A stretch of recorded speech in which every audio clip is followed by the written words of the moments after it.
HILT పాలసీపై BRS నేతల పోరుబాట నేడు రేపు పారిశ్రామిక వాడల్లో పర్యటన. హిందువులకు దేవుడిపై ఏకాభిప్రాయం లేదు, సీఎం రేవంత్ వివాదాస్పద వ్యాఖ్యలు.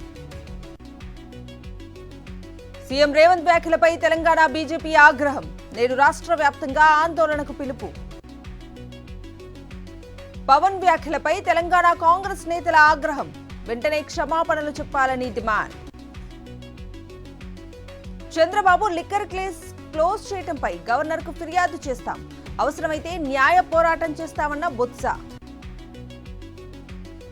గంజాయి డాన్ కామాక్షి ఇంటిని ప్రజలే కూల్చేశారు, కూటమి ప్రభుత్వాన్ని కూడా నేలమట్టం చేస్తారన్న కాకాని. మల్టీప్లెక్స్లలో 100, సింగిల్ థియేటర్లలో 75 రూపాయలు. బాలకృష్ణ అఖండ 2 సినిమాకు టికెట్ ధరలు పెంచుకునేందుకు అనుమతి.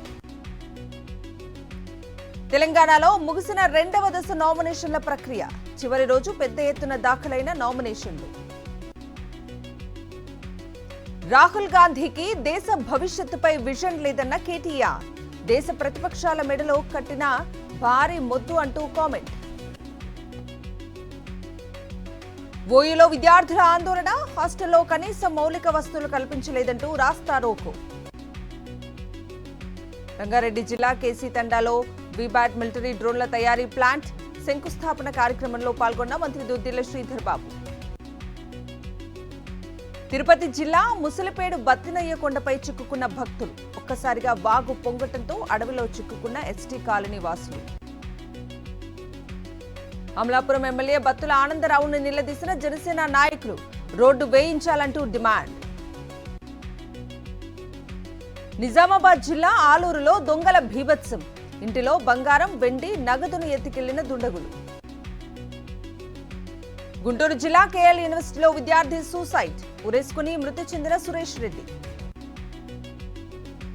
చిత్తూరు జిల్లా పలమనేరులో గంజా ముఠా పట్టివేత, 2 కేజీల గంజాయి స్వాధీనం.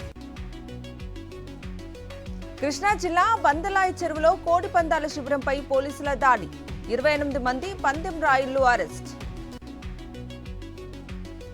పీఎంఓ ఇకపై సేవా తీర్థ్, రాజ్ భవన్ పేరు లోక్ భవన్ గా మార్పు, కీలక నిర్ణయం తీసుకున్న కేంద్రం. నేడు భారత్ దక్షిణాఫ్రికా 2వ వన్డే సిరీస్ విజయంపై గురిపెట్టిన టీమిండియా.